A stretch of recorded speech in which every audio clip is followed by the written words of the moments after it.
सदुपाय सत्पात उपरे दंडायमान हुओ। मनुष्य जन्म लाभ करिछि पश्चातापरे गोटे किछि अलिभा दाग रखी जा। स्वामी विवेकानंद। एतिकी विवेक पाणी शेष होला। समस्तଙ୍କୁ मोर प्रणाम। धन्यवाद गुरुमा। वर्तमान समय उपस्थित होईछि आजिर सभार सभापतिଙ୍କ संबंधरे किछि जानिबार। आजिर एई आभासी बैठकरे जे आम गहणरे सभापति रूपे अछंती, जहांकु आजि सभार मुख्य पुरोधा रूपे आमे पाइछु, से आउ केही नुहंती, से हेउछंती श्रीजुक्त बनमाली पंडा महोदय। से भंडारी पोखरी प्रतिष्ठित नामी महाविद्यालयर वाणिज्य विभागर वरिष्ठ अध्यापक रूपे कार्यरत। जणे छात्रवत्सल स्नेही मिष्टभाषी शिक्षक भावरे से बेस जनाशुना। विभिन्न लोकहितकर कार्य से निजको नियोजित करी आम अंचलर चर्चित चेहरा भावे आविर्भाव होइछंती। तांकु आज आमे पाइछु आमर सभापति आसनरे। केवल सेतिकी नुह, जो विवेकानंद लोक संसद सारा ओडिशा रे कार्य करुछि तार से प्रतिष्ठाता सभ्य। राजेंद्रपुर स्थित राजेंद्रपुर शिशु विद्या मंदिरर प्राण प्रतिष्ठाता से। तांकरी कर कमल गढ़ी उठिथिला राजेंद्रपुर शिशु विद्या मंदिर। से केवल तांकर सेतिकी परिचय नुहे, मंजूरी रोड स्थित उत्कल कला संस्कृति प्रतिष्ठान आरंभ होई समग्र ओडिशा रे कार्य करुछि। सेई उत्कल कला संस्कृति प्रतिष्ठानर से हेउछंती मैनेजिंग ट्रस्टी। विभिन्न लोकहितकर कार्य निजको सदा सर्वदा नियोजित करिथांती सेई महाभाग। आज आम गहणरे उपस्थित होइछंती आजिर एई सभापति आसन अलंकृत करिबा पई। आजिर एही आभासी बैठक को मु तांकु स्वागत जनाउछि एवं अनुरोध करुछि कार्यभार ग्रहण करी कार्यक्रम को आगो आगे नेबा पई। श्रीजुक्त बनमाली सार महोदय।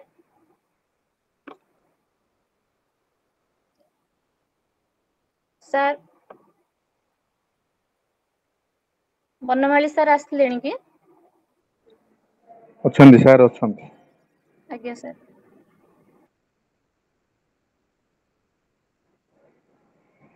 सर अनम्यूट करंतु। हां सुबी हेलो सुबिला कि नहीं? हां सर सुबिला सुबिला आज्ञा सर सुबुछि कोन। समस्त को मोर प्रणाम। आज जो ई पाठचक्र कार्यक्रम रही पाठचक्र कार्यक्रम को समस्त को स्वागत करुच्ची। मोर कार्यव्यस्त जो मुझे जॉइन कर पार नथली मु बर्तमान आसी पहुँचली। ठीक अच्छे। आज जो कार्यक्रम रही ये कार्यक्रम होची आम बा आमर संगठन पाई एक टनिक सदृश। तेणु आपण मानक समस्त को साधुवाद दौची जे शेष पर्यंत समस्ते आम कथा को शुणा। ये जो ई पाठचक्र चलुची यार उद्देश्य रोची जे आम समस्ते केमिति जोड़ी होगी रहिबा एवं ए कार्यधारा को आउरी आगु को नेले आमर अनुष्ठान सुदृढ़ हो पार। एक कथा आम आलोचना करवा आमर ये जो पाठचक्र पर ये जो पाठचक्र आज जी आमर अच्छा आम सांगरे वक्ता हिसाब से पंडित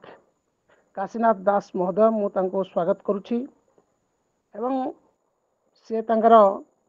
जो कथा रही से कथा एवं विवरणी हम पाखे रखिए। आज जो विषय वस्तु रही हिरण्याक्ष एवं ये विष्णुरूपी बराहंकर युद्ध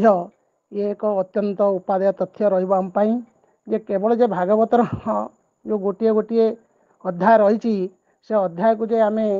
हालुका हवा नेले हम ना ता भितर बहुत कथा रही जहाँ को आमर आज जी अच्छा वक्ता सी आलोचना करेंगे। मु काला विलंब न करी वक्ता महोदय को अनुरोध रखुची सी तांकर कार्यक्रम आरंभ करेंगे।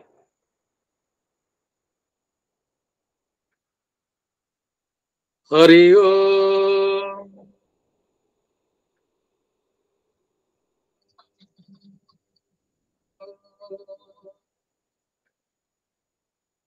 ओम नमो भगवते वासुदेवाय।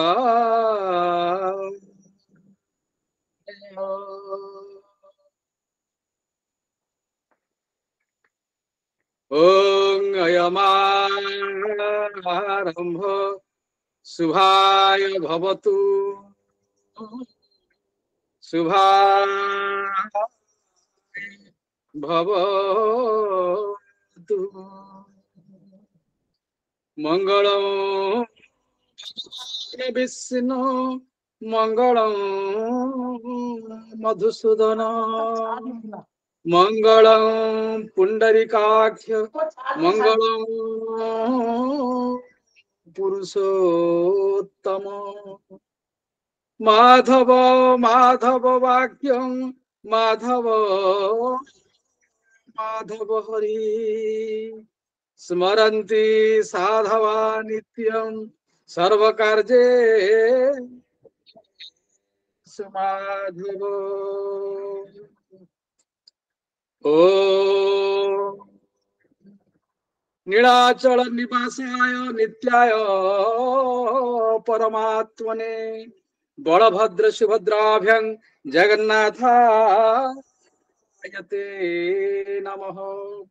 कृष्णाय वासुदेवाय देवकी नंदनाय च नंदगोप कुमाराय श्री गोविंदाय नमः तप्त कांचन गौरांगी राधे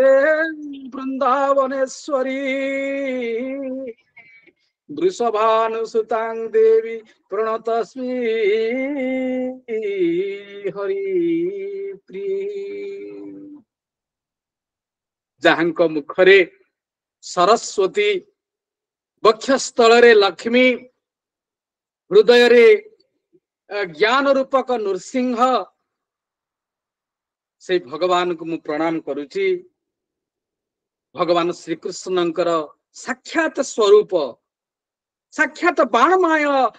रूप बोली जहाँ को कहा जाए श्रीमद भागवत को मु प्रणाम जनाऊची जगतर उत्पत्ति स्थिति विनाशर हेतु भगवान श्री कृष्ण देवदेव महादेव रास रासेश्वरी परम आह्लादिनी माँ राधाराणी महर्षि वेद व्यास आजन्म ब्रह्मचारी सुखदेव परीक्षित महाराजा विघ्न विनाशक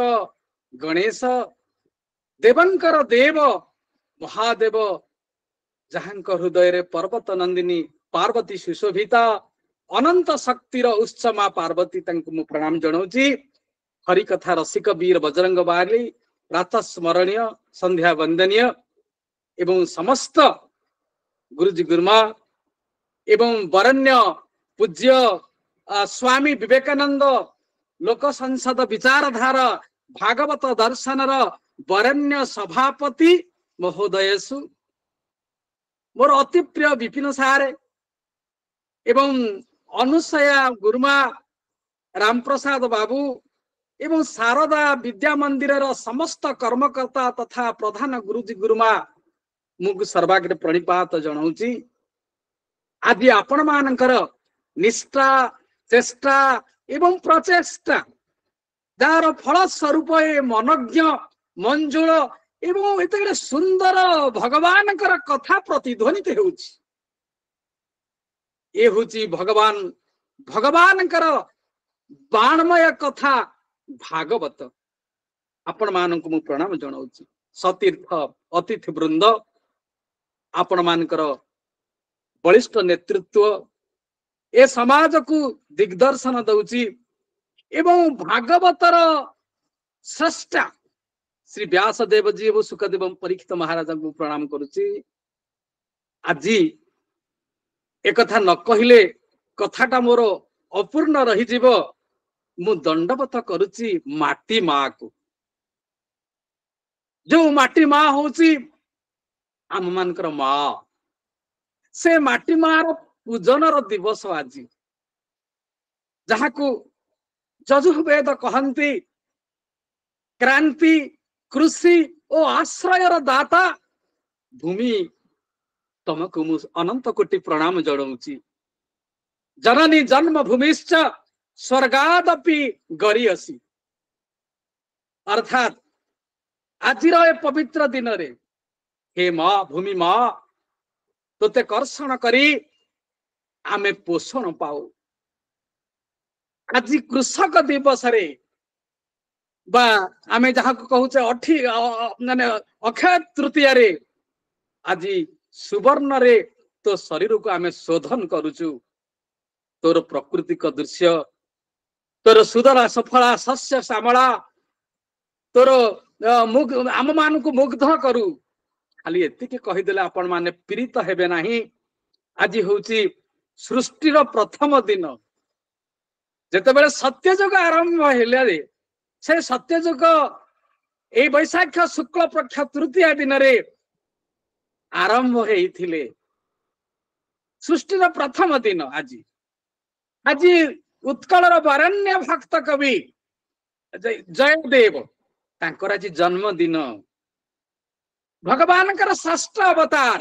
जहा कि गीत गोविंद वर्णना करा जाइछन्ति षष्ठ अवतार भगवान परशुराम आज जन्मदिन। आज जगन्नाथ महाप्रभु जे कि 4.5 कोटी ओडियांकर मौड़मणि एवं भारतर राष्ट्रीय देवता विश्वर विस्मय ठाकुर तांकर रथ काठ अनुकूल हुए 21 दिन धरी जो चलुची चंदन यात्रा से चंदन यात्रा आज अयंभारंभ ए भली गोटे पवित्र दिन रे किछि भागवत कथा जो भागवत कथा होची ताहा पुराण नुहे आपण भाबे भागवत पुराण ताहा पुराण नुहंती ताहा होचंती ब्रह्म पुराण भागवत ब्रह्म पुराण ए भागवत वेद रूपी वृक्षर परिपक्व फल ए भागवत होचंती मुक्ति शास्त्र ए भागवत होचंती व्यासदेवंकर समाधिर भाषा लीलामय व्यासदेवंकर लीलामय गाथा परीक्षितंक प्रश्नर उत्तर वैराग्य और वितृष्णार उद्रेक्य भाषा भागवत भक्ति को अवलंब स्वादनर साक्षात बाणमय स्वरूप भगवान होचंती भागवत जीव आउ ईश्वरंकर जोगसूत्र होची भागवत। अष्टादश पुराणे सार श्री भागवत नाम दार ए भागवत धर्म कथा हेले खंडई भव व्यथा आनंदे हरि हरि हरि करिवे भवु पारी हरिंक नामे बांध भेला पारी करिवे चकाडोला।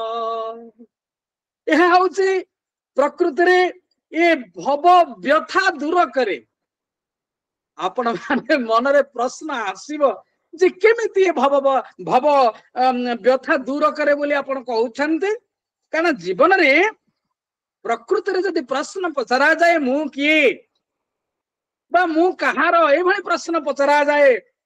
मु कोन मो स्त्रीर स्वामी हेई पारे पुअर बापा हेई पारे झियर पिता हेई पारे बा आत्मीय सजन मानकर बा बंधु बांधव मानकर भाई बंधु कुटुंब हेई पारे किंतु ए माने होचंती संपदर साथी भाई बोलो बंधु संपदर साथी जीव गला बेले का गोविंद सारथी। तेणु ये जो भागवतर जे बंधु आमर जगबंधु बोली आमे कहिबा दीनबंधु बोली कहिबा से दीनबंधु होचंती आमर प्रकृत बंधु से बंधु को आमे निजर करिवार शास्त्र होची भागवत। आजिर पवित्र अवसर रे पुनः आपण मानकु प्रणाम जणई से भागवतर बाणमय कथा को आपण मानक आगे रखिबा को जाउछि। आजिर प्रसंग को आसीबा तृतीय अध्याय 18 अध्याय प्रसंग उत्कलर व्यास जगन्नाथ दास सुंदर भाव वर्णना कले देवराह नाक्षरण 18 ଅଧ୍ୟାୟରେ ବର୍ଣ୍ଣନ ବରାହ ଅକ୍ଷରଣ 18 ଅଧ୍ୟାୟ ବର୍ଣ୍ଣନ। ଏ କଥା ମୈତ୍ରେୟ ଶୁଣାଇଥିଲେ ବିଦୁରଙ୍କୁ, ଆଉ ମଧ୍ୟ ସୁକଦେବ ପରୀକ୍ଷିତ ମହାରାଜାଙ୍କୁ ଏ ଭଗବାନଙ୍କର କଥା, ବରାହ ନାରାୟଣଙ୍କର କଥା ଶୁଣେଇଥିଲେ। ଭାଗବତରେ ଆମେ 6ଟି ସମ୍ବାଦ ପାଉଛେ, ମାନେ 6ଟି କଥୋପକଥନ। ସୁକ ପରୀକ୍ଷିତ ସମ୍ବାଦ, ନାରଦ ବସୁଦେବ ସମ୍ବାଦ, କବି ନିମିତ୍ତ ସମ୍ବାଦ, ଅବଧୂତ ଯଦୁରାଜନ ସମ୍ବାଦ, କୃଷ୍ଣ ଉଦ୍ଧବ ସମ୍ବାଦ ଏବଂ ସୁତ ସୌନିକ ସମ୍ବାଦ। ଏଭଳି 6ଟି ସମ୍ବାଦ ଆମେ ଏଥିରେ ପାଉଛେ। ଏଠି ମୈତ୍ରେୟ ଶୁଣଉଛନ୍ତି ବିଦୁର ମହାରାଜାଙ୍କୁ, ଏକକାଳୀନ ମଧ୍ୟ ସୁକଦେବ ପରୀକ୍ଷିତ ମହାରାଜାଙ୍କୁ ଯାହା ଶୁଣେଇଥିଲେ ତାହା ମୈତ୍ରେୟ ଆଜି ଶୁଣଉଛନ୍ତି ବିଦୁର ମହାରାଜାଙ୍କୁ। ବିଦୁର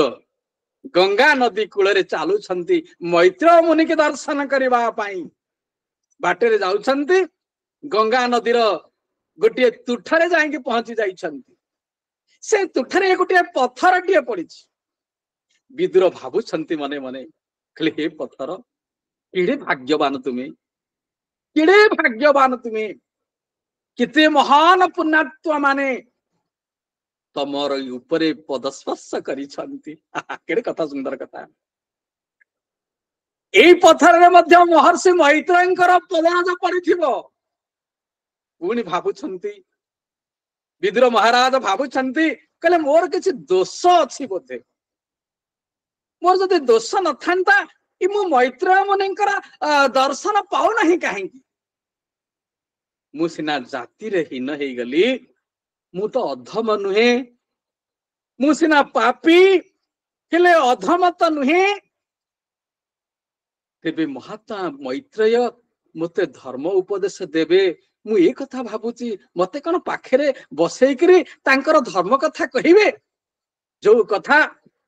ଶୁଣିଲେ ମୋ ମନର ତ୍ରିତାପ ନଷ୍ଟ ହେଇଯିବ, ତାହା ହଉଛି ବରାହ ନାରାୟଣ ଭଗବାନଙ୍କର କଥା। ଏମିତି ଚିନ୍ତା କରୁଥାନ୍ତି, ଗଙ୍ଗା ନଦୀ କୂଳରେ ଚାଲୁଥାନ୍ତି, ଯାଇକି ପହଞ୍ଚି ଗଲେ ଆଶ୍ରମ ମଧ୍ୟରେ। ଆଶ୍ରମର ଗୋଟିଏ ଚଉପାଠିରେ ବସିଥାନ୍ତି ମୈତ୍ରେୟ ମୁନି। ଦୂରରୁ ଦେଖିଲେ ଯେ ବିଦୁର ମହାରାଜା ଆସୁଛନ୍ତି। ଡାକିଲେ ବିଦୁର, ହେ ବିଦୁର, ମୁଁ ଆପଣଙ୍କୁ ବହୁତ ଭଲ ଭାବେ ଜାଣିଛି। ହେ ବିଦୁର, ଆପଣ ଜଣେ ସାଧାରଣ ମନୁଷ୍ୟ ନୁହନ୍ତି। ହେ ବିଦୁର, ଆପଣ ଯମରାଜାଙ୍କର ଅବତାର। ହେ ବିଦୁର, ମୁଁ ଆପଣଙ୍କୁ ମାଣ୍ଡବ୍ୟ ଋଷି ଅଭିଶାପ ଦେଇଥିଲେ ନା, ଏବଂ ସେଇଥିପାଇଁ ଆପଣ ଦାସୀ ପୁତ୍ର ରୂପରେ ଶୂଦ୍ର ଘରେ ଜନ୍ମ ହେଇଥିଲେ ନା? ବିଦୁର ପ୍ରଣାମ କରିଛନ୍ତି, ସାଷ୍ଟାଙ୍ଗ ପ୍ରଣିପାତ କରିଛନ୍ତି। ପ୍ରଭୁ, ଆପଣ ତ୍ରିକାଳଦର୍ଶୀ। ପାଖରେ ବସେଇଛନ୍ତି ବିଦୁର ମହାରାଜାଙ୍କୁ। ବିଦୁର ମହାରାଜା କହିଲେ, ପ୍ରଭୁ, ମୋ ମନରେ ଅନେକ ପ୍ରଶ୍ନ ଆସୁଛି, ମୋର ଶଙ୍କା ଟିକେ ଦୂର କରନ୍ତୁ। ମୈତ୍ରେୟ ମୁନି କହିଲେ, ଶଙ୍କା? କଣ ଶଙ୍କା ତମ ମନରେ? କଣ ଜିଜ୍ଞାସା, କଣ ପ୍ରଶ୍ନ ପଚାରାଇ ଅଛି, ପଚାରନ୍ତୁ। ବିଦୁର ମହାରାଜ ପଚାରୁଛନ୍ତି, ଏଇ ତୃତୀୟ ସ୍କନ୍ଧର 18 ଅଧ୍ୟାୟରେ ପଚାରିଛନ୍ତି ଯେ ଭଗବାନଙ୍କର ନାନାବିଧ ପ୍ରଶ୍ନ ଭିତରୁ ମହାତ୍ମା ଭଗବାନ, ହେ ମହାତ୍ମା, ଭଗବାନଙ୍କର ଅକର୍ତ୍ତା ହଉଛନ୍ତି ଭଗବାନ। ସେ କଳିରେ ଏ ସୃଷ୍ଟି କିପରି ରଚନା କଲେ? ଆପଣ ମାନଙ୍କ ଆଖରେ ବିନମ୍ର ଭାବରେ ମୁଁ ଏଇଠି ପ୍ରକାଶ କରିବାକୁ ଚାହେଁ, ଏଇ ଯୋଉ ଭଗବାନଙ୍କର ବାଣମୟ ସ୍ୱରୂପ ଭାଗବତ କଳିଯୁଗର ଆରମ୍ଭରେ ଏବଂ ତ୍ରେତୟା ଯୁଗର ଶେଷରେ ବ୍ୟାସଦେବ ରଚନା କରିଥିଲେ। ସେ ତ ତ୍ରିକାଳଦର୍ଶୀ ନା, ତେଣୁ ତାଙ୍କ ମନରେ ଯୋଉ ଅବଶୋଷ ହେଇଛି, ଅବଶୋଷକୁ ଲାଘବ କରିବା ପାଇଁ କୃଷ୍ଣ ରସ ମିଶ୍ରିତ ଭାଗବତ ସେ ରଚନା କରିବା ପାଇଁ ନାରଦ ମହର୍ଷି ତାଙ୍କୁ ଉପଦେଶ ଦେଇଛନ୍ତି। ତେଣୁ ଭାଗବତ ରଚନା କଲେ ଯେ ତମ ମନର କ୍ଲେଶ ଦୁଃଖ ସବୁ କୁଆଡେ ଲାଘବ ହେଇଯିବ, ଏକଥା ନାରଦ ମହର୍ଷି ବ୍ୟାସଦେବଙ୍କୁ କହିଛନ୍ତି। ଏବଂ ବ୍ୟାସଦେବ ଗଣେଶଙ୍କ ସହାୟତାରେ ବ୍ୟାସଦେବ ଡାକୁଛନ୍ତି ଏବଂ ଗଣେଶ ମହାରାଜ ଲେଖି ଲେଖି ଚାଲିଛନ୍ତି। ସେଇଠି ମୈତ୍ରେୟ ମୁନି ପଚାରୁଛନ୍ତି, कहले अनेक प्रश्न भितर तमे गोटे गूढ़ कथा मत पचार ताहा हूँ सृष्टिर कथा जी अकर्ता जी अजनी संभूता से सृष्टि किपरि कले मैत्र कहते विदुर महाराज टिके शुण शुण अति सुंदर तात्विक कथा जे तात्विक दृष्टि जगत हूँ मिथ्या जगत रे सत्य होचंती सृष्टिकर्ता भगवान सत्य कहले जी अच्छंती जी थिबे एवं जी आगुरु थिले सी होचंती सत्य ए जगत आगरु नथिला सृष्टि खेल घर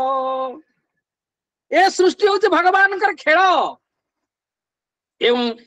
ये जो वसुंधरा को आपण देखुं 50 कोटी वसुंधरी तोर गर्भरे छंती पुरी तू ब्रह्मा तू विष्णु तू महेश्वर तू हूँ सब एवं सृष्टि हूँ तोर खेल घर तो निश्वास रु पवन जात तू अग्नि भुजरु अनंत स्वरूप तू एमंत अनेक महिमा तुमर से विदुर महाराजा कहते प्रभु मत शुणिले जे मत टिके शुणु ना बराह भगवान कथा हसिले कहले बराह भगवान कथा शुणव शुण शुण स्वयंभू मनु और शत्रुपा ब्रह्मा ठार आविर्भूत है ना हाकेड़ सुंदर कथा मनु आउ शत्रुपा जो जन्म हो जाते कहले कहले हे पिता आमको जन्म देले सिना आमे की सेवा करिबु ब्रह्मा कहले तुम्हें पति पत्नी हो जाओ मैथुन रथरे निवृत्त हो जाओ एवं प्रजा सृष्टि कर ए हूँ मोर सेवा मनु कहले कहले प्रभु आमे सृष्टि करिबु जे ए सबुआडे जलमग्न आमर जो पुत्र बा कन्या जन्म हेबे से माने कोठी रहिबे कोठी सेठी ब्रह्मा कहले कहले अच्छा अच्छा ता से समय ब्रह्मा को नाक टिके सलसल सलसल हेछि जेमती आम नाक सलसल हुए सेमती सलसल होती सलसल हेले ब्रह्मा नासिकारु गोटे विचित्र जीवटीए सृष्टि होती शुकर भगवान से शुकर भगवान जिते जन्म होती से जिते से प्रलय जल ठिया आंठुए पानी दंताग्रे से धरणी को धारण कर मनु शत्रुपा प्रसंग को ये रखिदे मु पुणी विदुर आ मैत्र कथा को नहीं जाऊँ विदुर कहले प्रभु से दंताग्रे जिते बड़े धरणी की से धारण कले हिरण्याक्ष गोटे राक्षस थिला ना हाँ से हिरण्य कथा शुणव तमें ना हाँ मत से हिरण्याक्ष कथा कथा कहतु मैत्र मुनि सुंदर भाव आरंभ कले मरीच ऋषि पुत्र होचंती कश्यप आ दक्ष प्रजापति कन्या होचंती दिति कश्यप आउ दिति एमाने होचंते पति पत्नी दिने संध्या बेले दिति कामासक्त हो जाइछंती मैथुन आशारे से जाके पति को निवेदन करिछंती जे मते टिके मैथुन दियंतु जेते बुझाइछंती कश्यप ऋषि दिति ताकू मोटे सुनिबा को नाराज होइछंती जिते कहले देख संध्या बेले आमे 4टी काम करवा अनुचित संध्या बेले आहार निद्रा विद्या मैथुन ये 4टा हूँ संपूर्ण वर्जनीय संसार रे ये 4टा आहार निद्रा आ विद्या आ मैथुन संध्या बेले पाठ पढ़ा जाएनी पाठ पढ़ले संध्या बेले मुख्य मूर्ख भोजन बंद एवं शोबनी एवं मैथुन करिबो नाही ये हूँ 4टा कर्म आमे भागवत रे ये तो सीना शुणा जाऊे मोर मन पड़ जाऊँ सुमाली कन्या निकषा विश्रवा ऋषि ऋषि की संध्या बेले जाइए कही प्रेम निवेदन करी गर्भर रावण और कुंभकर्ण जोड़िया राक्षस जन्म होती ठीक से जिते बुझाइले कश्यप दीति शुणा नाराज से जा हो 100 वर्ष गर्भधारण पर 2टी पुत्र जन्म होती 2टी पुत्र जन्म होती कश्यप तांकर नामकरण सुंदर भाव कले नाम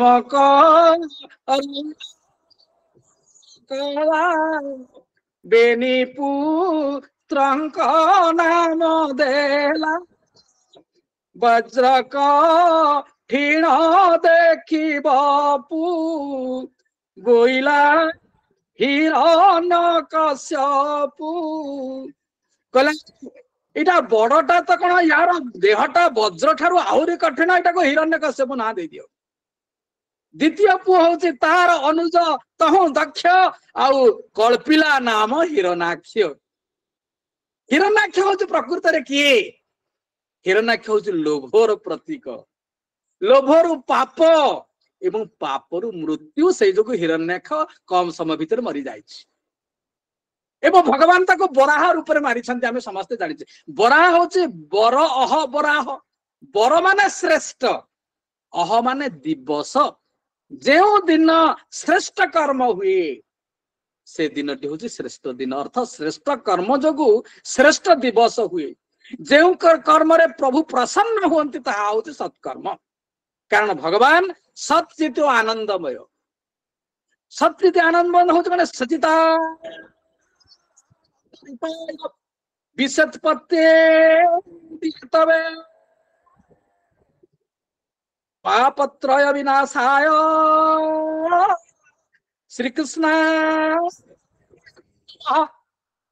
भगवान तीनटा स्वरूप थाए सचित आनंद जहाँ को कहा जाए परिपूर्ण सत परिपूर्ण चित और परिपूर्ण आनंद कथा सत रूप भगवान जल स्थल वनगिरी तुम लीला सबुठारे प्रकाश अत्र तत्र सर्वत्र विद्यते हरि अर्थ भगवान सर्वत्र विद्यमान चित हूँ परमानंद गोटे मौन कर्म आम क्या कहवा ताहा हूँ मुनि कर्म योगी कर्म बोली आम कहवा एवं आनंद भगवान भगवान हूँ परिपूर्ण चित और परिपूर्ण आनंद आनंद हूँ जड़ वस्तु सत अच्छी चित अच्छी किंतु आनंद नहांती किंतु सजीव बा जीव ठारे सत चित और आनंद तीनोटी आका पूर्ण होकर अच्छा गोटे उदाहरण देवी दूध रे दही अच्छी दही दूध रे आम लहुणी अच्छी बा घी अच्छी आम किंतु जानी पारुने से दही पकेबा को पड़िबो दही के मंथन करबा को पड़िबो मंथन रे लहुणी हबो लहुणी रे घी हबो तेणु ये जो माने जो सिस्टम जो मंथन करबा को पड़िबो अर्थ भगवान को मन मंथन कले आमे भगवान कर बाणमय शरीर को पाई पारिबा ये हूँ भगवान कथा बाणमय शरीर आमे एई भली पाई पारिबा अन्य कोनसी कथा आमे पाई पारिबा नाही एई प्रसंग रे आमे जतले हिरण्याक्ष को आसुचे ये हूँ हिरण्याक्ष हूँ सत्कर्मर विघ्नकर्ता जो मु सत कहली जे अच्छंती आउ थिले आगु को रहिबे ताहा हूँ सत दिने भाबिला हिरण्याक्ष कहला संसार रे वरुण सबुठारु धनी ता सहित मु जति के संग्राम करंती ताले ठीक हंता वरुण जाई पहुंची जाइछि वरुण को पाखरे तले पहुंची जाइछि वरुण कहउछंती हे हिरण्याक्ष ए मु की संसार रे धनी मु तो संसार रे वास करूछि बा पृथ्वी रे वास करूछि ए पृथ्वी के जे टेकी धरिछि से होछि धनवान चिंता करिछि कहले वरुण वाक्य शुणी करने असुर विचार मने वरुण तुरे युद्ध मोर ए तनु हाई संस्कार कहला नारद मुनि भी मते कही कहले विष्णु शुक्र रूप दंताग्रे पृथ्वी की धारण करिवे ता सहित जदि मोर युद्ध हुए ताहले मोर कंडु निवारण हब मोर मनवांछा पूर्ण हब ताहा समर नाम जा धर एमंत मने विचारिला तक्षणे पाताल पसिला पाताल रे जाई हिरण्याक्ष पसिछि कोटी कोटी तेज युक्त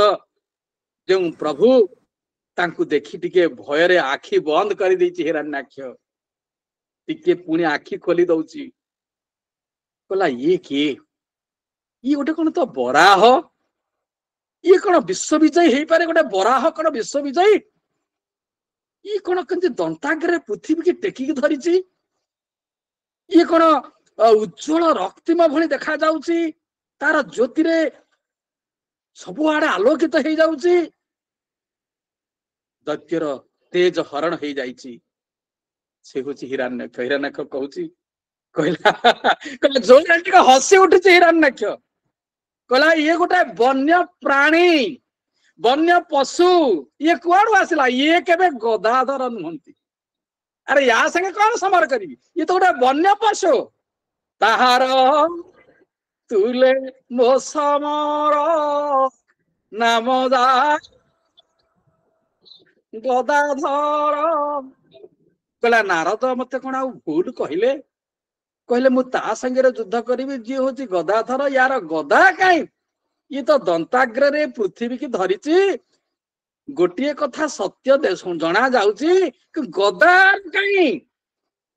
एटा गोटे वन्य पशु कुआड़ू आसिला गोटे जंगली पशु कुआड़ू आसिला ए पानी भीतर को से केमिति आसिला जोर रे चित्कार करिछि कहले ए जंगली पशु ए पशु पशु पशु बोली बारंबार चित्कार करिछि बराह रूपी भगवान कहउछन बोलंती प्रभु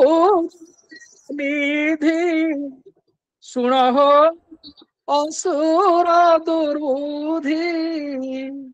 कहले तमे दुर्बुद्धि तमर बुद्धि शुद्धि नहीं एवं तुम्हें होउछ असुर बनसु कर सुहावे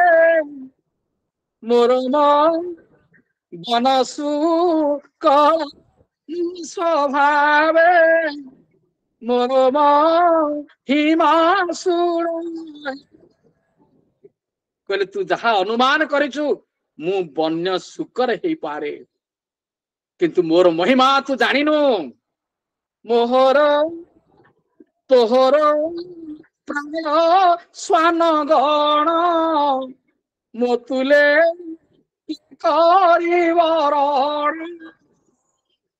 कहले तो भले जो कुकुर मैंने सब अच्छी तो भले जो असुर अच्छी तो भले जो दुर्बुद्धि मान अच्छी मो सहित कौन रण कर तमे हूँ कुकुर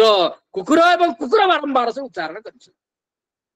हिरण्याक्ष कहला कहला मते तू कुकुर कहू नाई तू गोटे पशु जी महिला खाइबा जंतु तू मते पुणी कहू माने गोटे ये बोल तू गोटे मायाधारी तो माया मु जानी तू बोधे कपट माया रे ये भली गोटे बेश हेचु गोटे माने नुआ बेश तू हेके आसीचु कहिकरी हिरण्याक्ष कौन करिछि प्रभु को बक्षरे गदा प्रहार करिछि संभाळ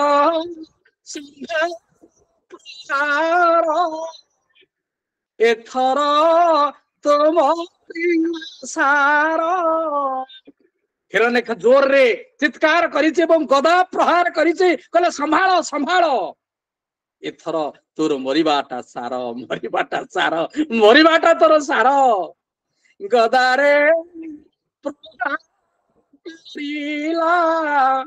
एरे रे का सबद कला जोर प्रहार करिछन्ति एवं रेरेकार शब्द करिछि हिरण्याक्ष सुंदर भाव कहउछन्ति कहले हे विदुर भगवान ता सहित टिके खेलिबा को चाहिए हे विदुर विदुर कहले कहले खेल भगवान को खेल कर ना भगवान ए सृष्टि हूँ जार खेल घर ए सृष्टि हूँ भगवान खेल तेणु टिके भगवान ता संगे खेलिबा चिंता कले ना सी को खेल करने को चिंता कले भगवान ना गोटे युद्धर खेल करने को चिंता कले युद्ध खेल करने को चाहूंगी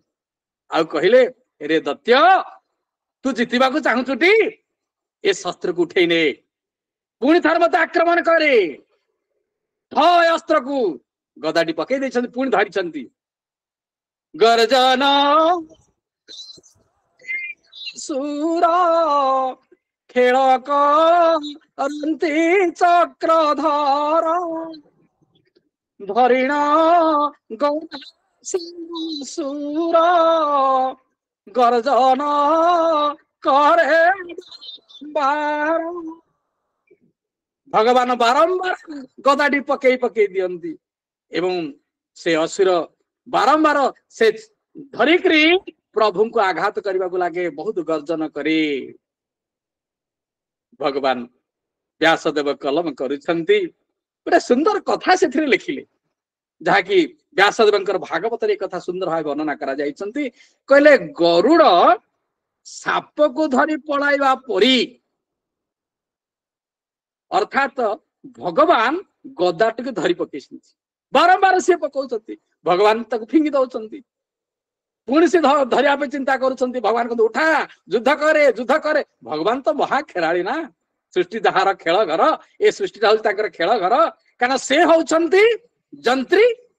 ଏ ଜୀବ ଜଗତ ହଉଛନ୍ତି ଯନ୍ତ୍ର, ସେ ହଉଛନ୍ତି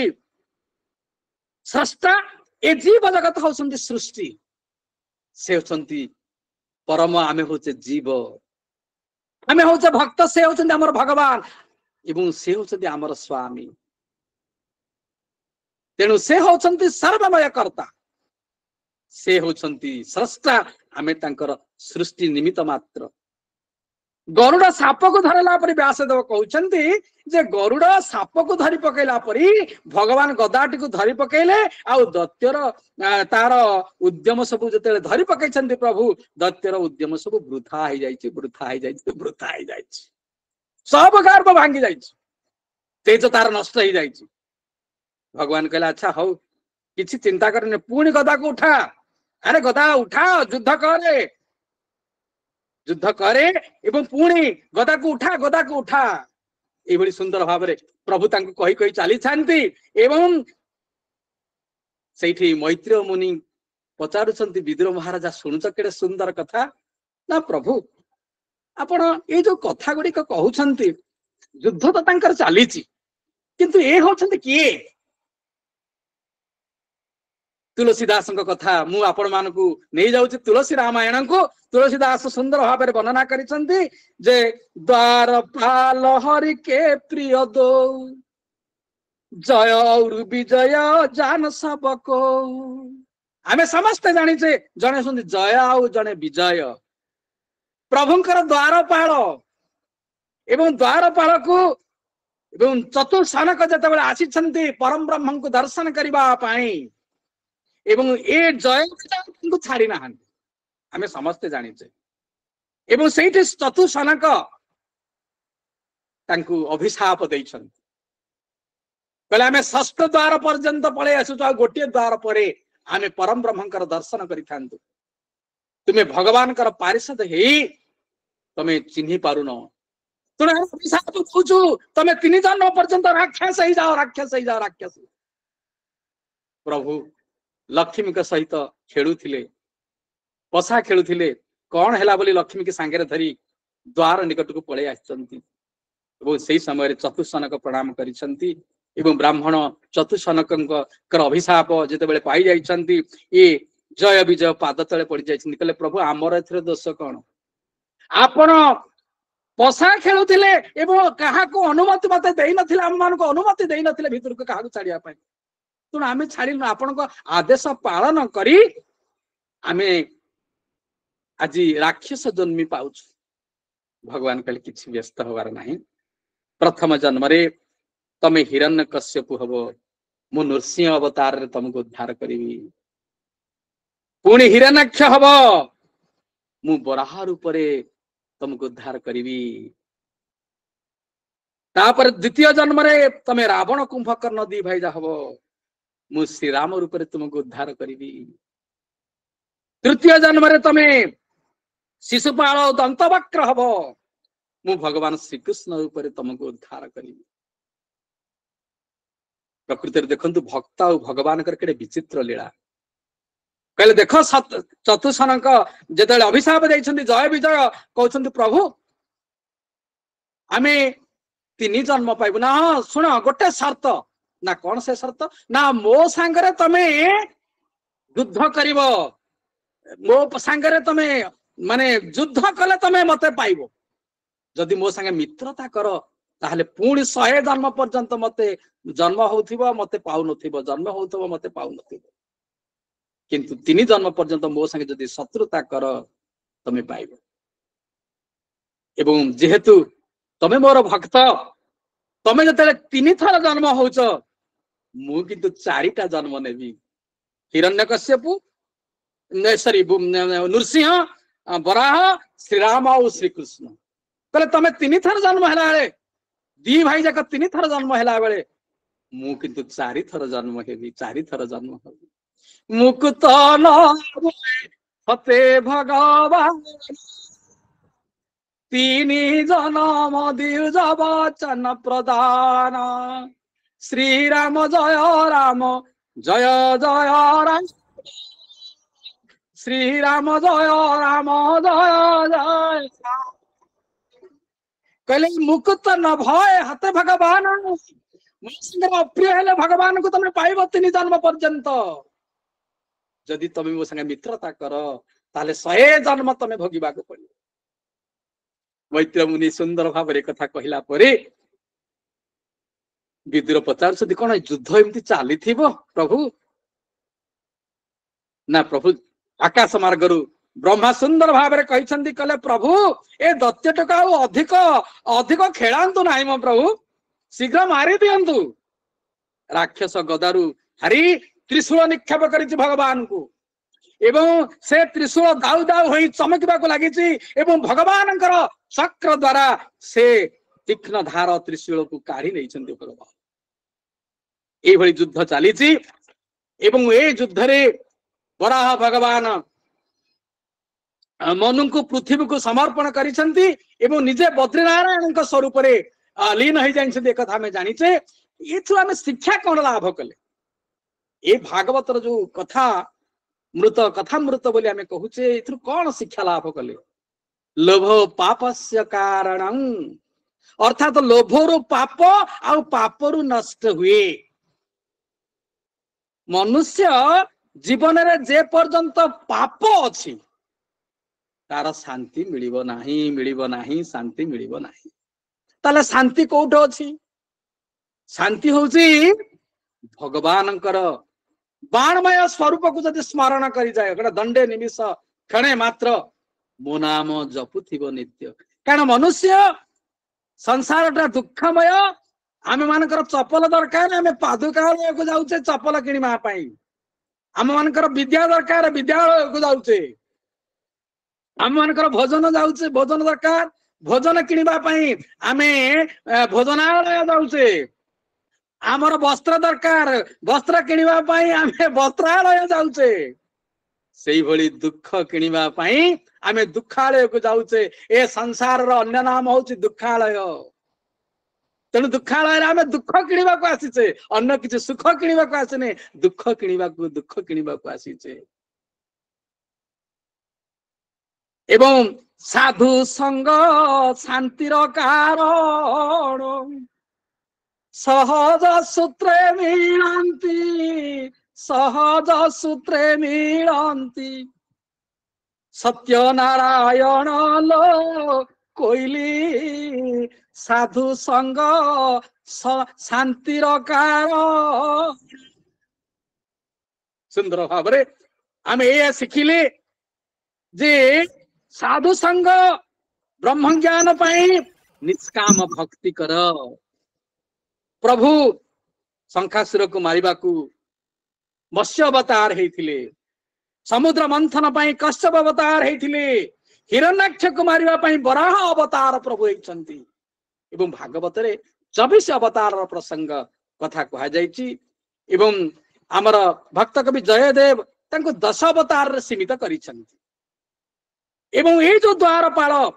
से प्रभु को मध्य प्रभु को पाई द्रोह करिसंती एवं 3 जन्म पर्यंत जन्म हेचंती तृतीय स्कंद भागवत मैत्रेय विदुर चरित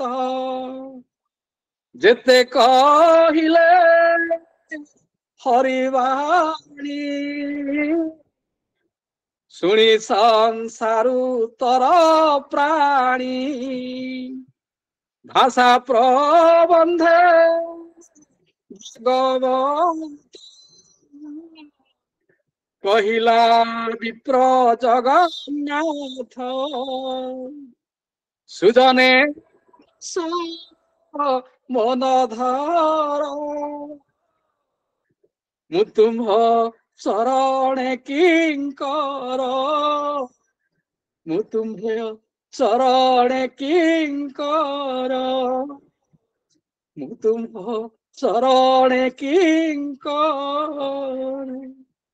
ଏଇ ତୃତୀୟ ସ୍କନ୍ଧରେ ଏଇଭଳି ଭାବରେ ଯୁଦ୍ଧ ଲାଗିଛି। ଏଇଠି ପ୍ରସଙ୍ଗ ସରି ସାରିଛନ୍ତି। ଆଉ ପରବର୍ତ୍ତୀ ଅଧ୍ୟାୟରେ ଯୁଦ୍ଧର ପରିଣାମରେ କଣ ହେଇଛି ଆମେ ସେ କଥା ଶୁଣିବା।